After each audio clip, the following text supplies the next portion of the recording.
My guest today, K.Kavitha, is a prominent leader from Telangana. She's also the daughter of the Chief Minister, KCR. And you are facing heat from the Enforcement Directorate in what's come to be known as the Delhi liquor scam. There is anticipation that you could be the next major politician to go to jail. So let me start by asking you, if that happens, are you ready for prison? Well, let me tell you, nobody till date knows if there is a scam or not. Because our state BJP president accuses that it is a 1 lakh crore scam. And BJP leaders, small, big, different sizes, different positions, vary that number. So I believe the government itself is confused if there is a scam or not. But the spin that the Enforcement Directorate gives, or the CBI gives, or the IT gives, it's basically targeting the opposition. Now they have the power. They have a draconian law called Section 50 in ED, which will arrest you regardless if you are a victim or if you are a witness. If you are nothing, they'll still arrest you if they want to take the political vendetta. I mean, now the opposition is all united, trying to get that law thrown away. But then if it doesn't happen, and meanwhile people like me have to become a scapegoat, let it be so. What can you do? Why do you call yourself a scapegoat? Why you? Why would they pick you of all of the leaders and target you? And are you making the categorical assertion that there is no scam? In other words, are you also giving a clean chit to the Aam Aadmi Party and to Manish Sisodia? I'm saying I'm a scapegoat, not because I am a big deal. I'm just a simple MLC. I'm a very small fish in a big pond. But the real target here is KCR Garu. Real target here is Arvind Kejriwal. Real target here is Tejasvi. Real target here is Nitish Kumar. So target are the regional party heads who are holding their cadre together, who are holding their fort together. Bharatiya Janata Party doesn't want that to happen in this country.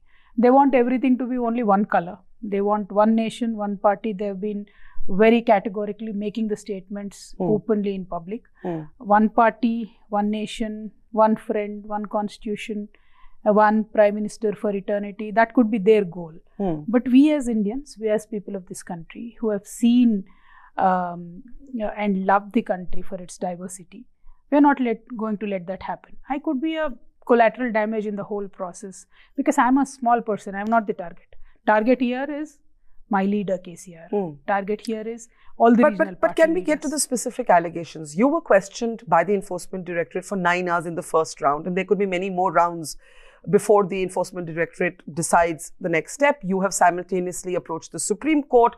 That hearing will go on, but there has been no immediate relief. The allegation, quite simply, for our viewers, is that the Enforcement Directorate alleges that you are linked to a cartel that they have called the South Group, that there are friends of yours, close associates of yours, your former chartered accountant, all of whom were involved in this.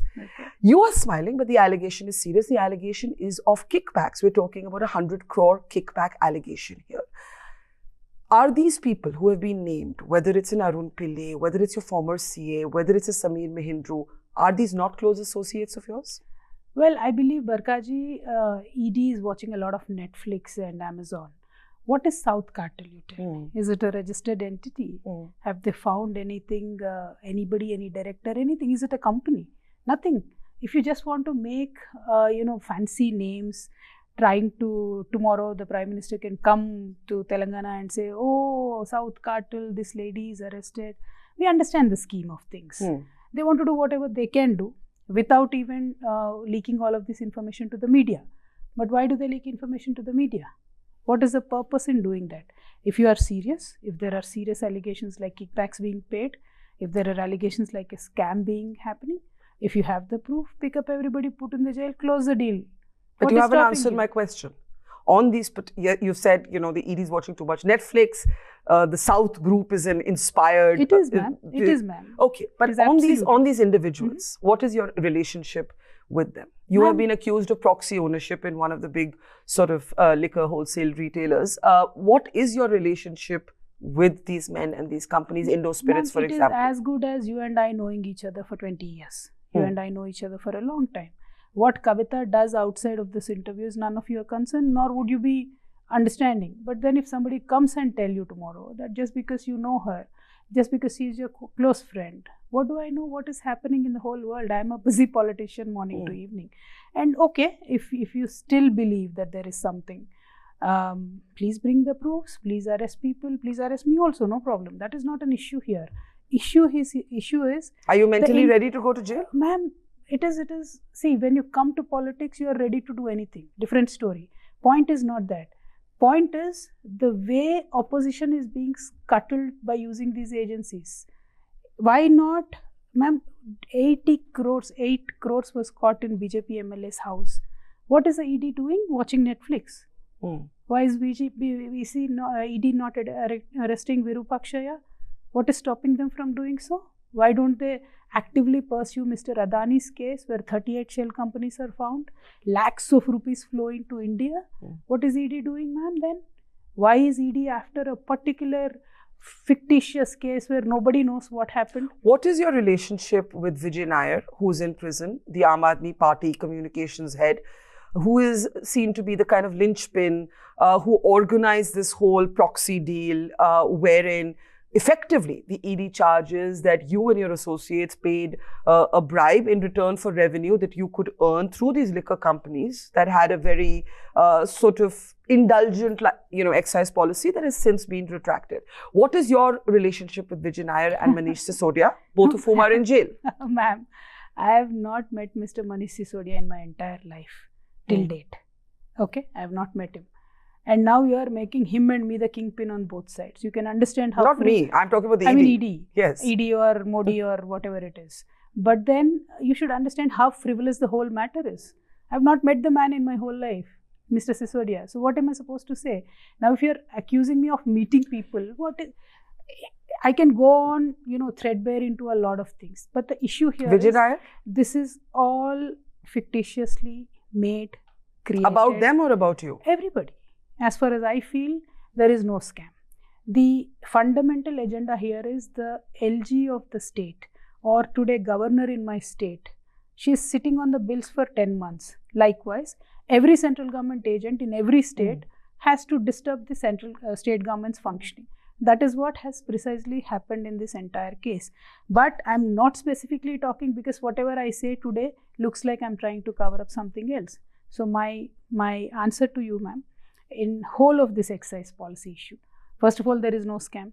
Second of all, it is the central government directly intervening into the state's works and not letting the states function and trying to pick hairs out of the egg. But you're aware the Aam Aadmi Party withdrew their policy. If they believe they've done nothing wrong, a lot of people have, raised questions about why that policy was withdrawn. Ma'am, that is their government's decision. I would per se not be able to comment on that. And I do not think if they did not withdraw, media and ED will be silent. They will still say why. So you are saying you do not know Manish Sisodia. Your knowing the others doesn't amount to your knowing what else they do in their lives. Absolutely. And you are denying proxy ownership through proxies, connections to a company called Investment. 1000% I'm denying it. Okay. The other allegation is about your phones. That K.Kavitha has destroyed a whole bunch of phones, and that in itself proves guilt. Why do you laugh? Ma'am, I have all the phones with me. Tomorrow, in fact, I'm taking all of them, and tomorrow morning I'm going to hold a press conference, display all the phones and take them to the ED office and give it. Because this is joke of the century.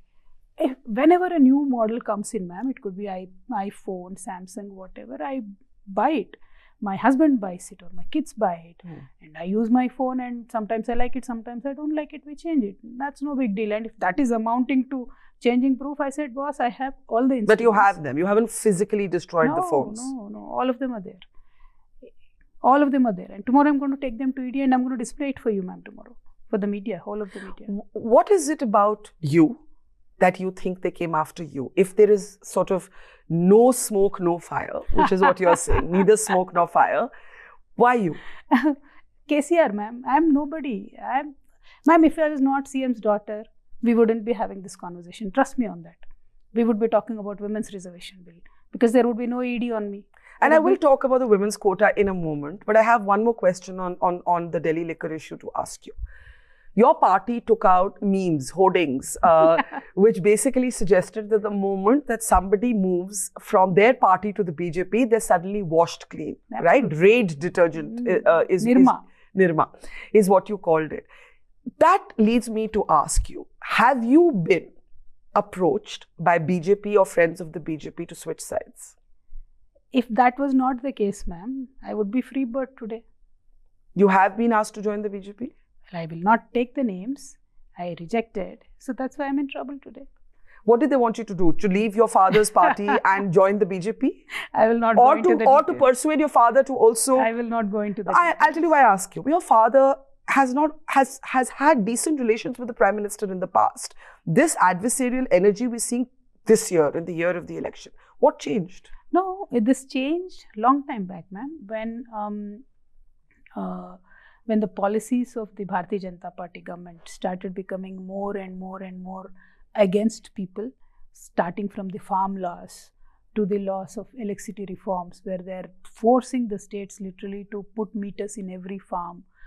See, we are a coal producing state, and we are being forced to buy coal from Indonesia from Mr. Adani's company, which of course we categorically rejected, because our own Singareni mines coal at 5,000 and we are not going to buy coal for 32,000 per ton from Mr. Adani. So when we saw these anti-people policies, we started flagging it to them.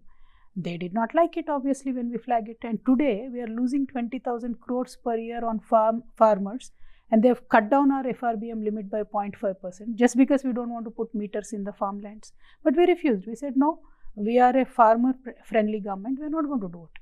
That is the rift, ma'am. There is no personal rift. What is there to personally? BJP has nothing in Telangana. What is there a personal rift? Well, nothing. The BJP is hoping to change that. It's had decent showing in some of the municipal local elections, as you know. They tried very hard in a by-election recently, couldn't make that work. You mentioned the women's quota bill. Now, I have a couple of questions on that. I know that you're, in the capital. You've been on a sit-in to draw attention to a legislation that actually has been around since I've been in journalism, so more than 20 years easily. Secondly, you're chairing a roundtable. Some would say Kavitha is trying to change the headline. Kavitha doesn't want the headline to be Kavitha possibly going to jail, Kavitha Delhi liquor scam. Kavitha wants to be the face of this debate on the women's quota bill. Are you trying to change the headline? No, I'm trying to get the women's reservation bill passed, because in the past 17, 18 years that I've been in public life, at every point of time, wherever I got a chance, I raised the issue. But half of that we were in Telangana movement, so we did not pursue any other movement. Rest of the time when we were in parliament, we were time and again repeatedly asking. Then in 2014, we passed a resolution in the assembly saying that it should be done, we will support you. Nothing worked. This is election year. I'm definitely a smart politician. This is election year. Only 2 sessions left. I want to build as much pressure on the government we can, because this is a government with full mandate. And you know, ma'am, women's reservation bill, you've been a witness in 2010. Khoon bahega, ye karenge, wo karenge, pass nahi hone denge. So now if this is the time when we can get it passed under pressure, so be it. Why don't you start in Telangana? Why don't you start with your own government? BRS is one of the political parties which is heavily patriarchal.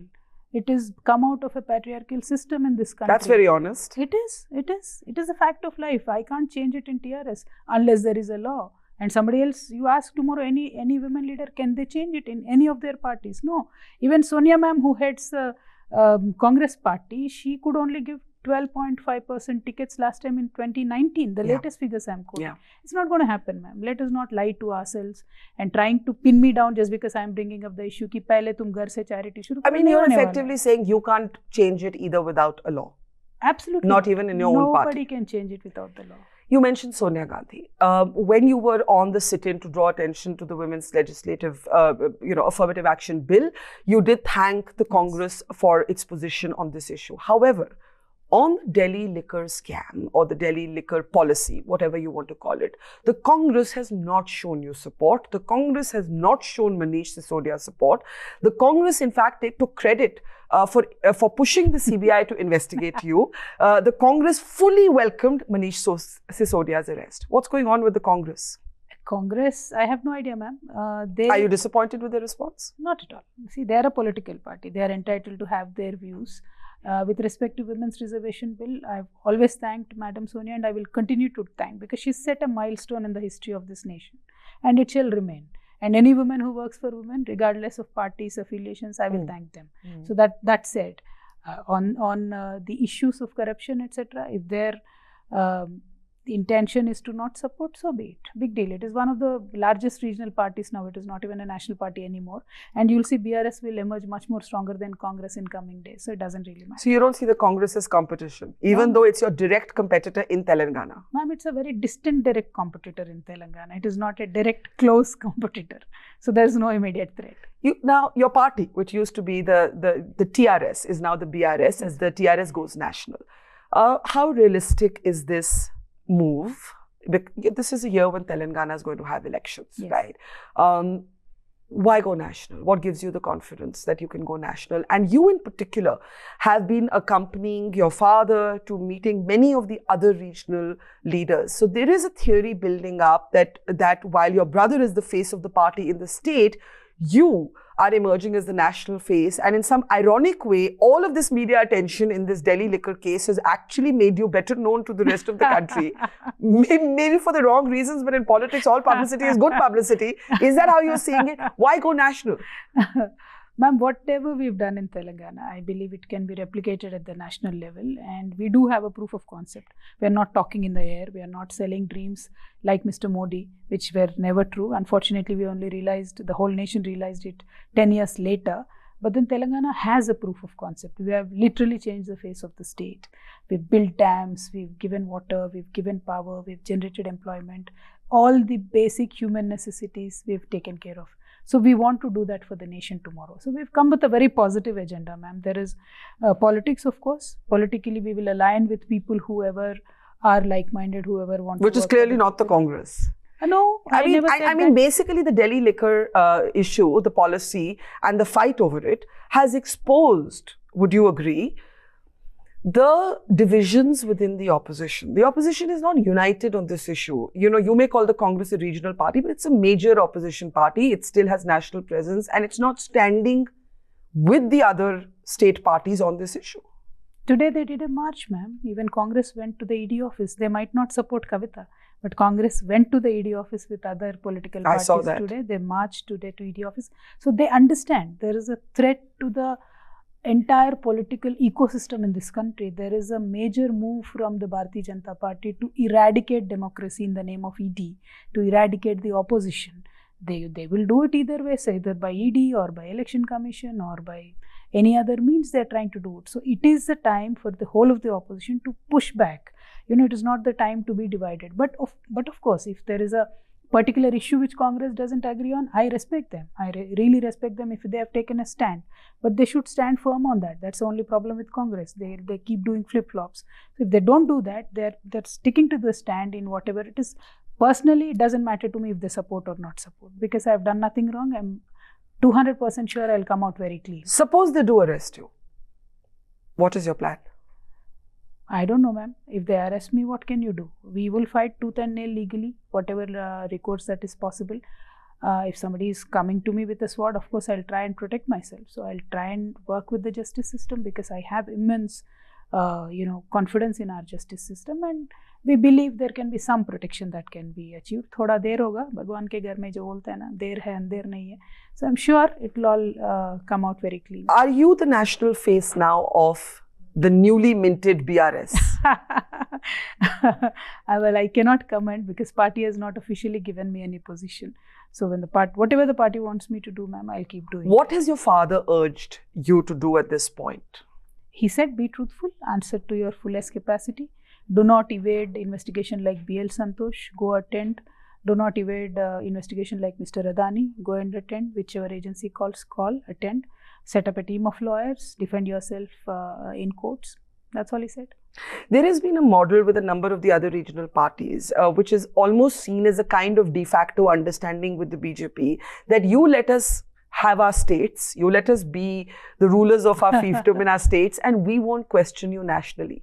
For a long time, the TRS, now the BRS, was seen to have that kind of tactical relationship with the BJP. Now that it's the BRS, do we take it to mean that you intend to fight the BJP nationally, not just in Telangana? Ma'am, as TRS also, we did not have an understanding with them. What we had done was, the state was just formed in 2013, just state formed. We got elected as a new, party. All we wanted to do was to fulfill the promises that we made to our people. We did not look at all. We just put our head down and then just kept working in the state because we wanted to put the state on a development course. So if that involved supporting BJP, we said, no, this is not our domain right now. We are not fighting with anybody. We have to keep working for But the they state. invested a lot of energy in wanting you to lose your parliamentary seat. They did, and unfortunately they succeeded as well.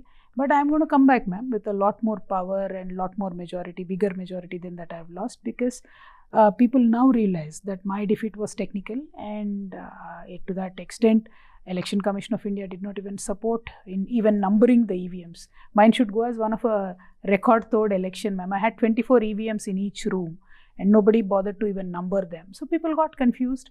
I lost by 70,000. So it's all right. Lose, you lose, you lose. No, but are you questioning the process of the election? Well, I did I mean, not. that's the same process that has delivered handsome wins for your party in election after election, including the recent by-election against the BJP. Exactly. That is why I did not go to the court, because I know in this country, when you go to the court and question the process, there are so many voices who unfortunately do not support the people who are questioning, but will question them back. But also it's counterintuitive, right? Because your own party has had record-breaking wins in Telangana. So mine was one of a case, ma'am. There were 185 candidates which were put up against me, who are all Bharatiya Janata Party cadre. And then there were 24 EVMs. So when there are 24 EVMs in each polling booth, basic facilities like numbering the EVMs was not done.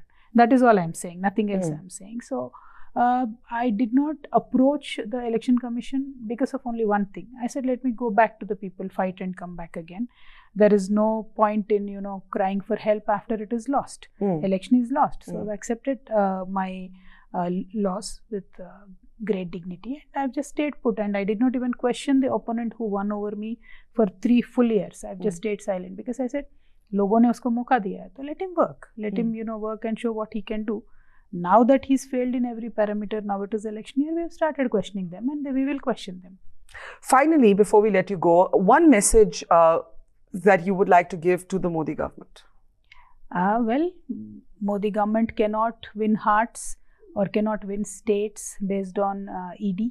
So they have to come out with people's agenda. They have to come out with agendas which are very helpful for the people, not counterproductive to the whole nation. Let them try all they want in Telangana, but we will win with handsome majority. K.Kavitha, thank you for talking to us ahead of your next round of questioning by the Enforcement Directorate. No nervous moments, no sleepless nights? Not at all, ma'am. No wrongdoing, that smile, that smile isn't just for the cameras. You're actually feeling confident? I am actually feeling very good.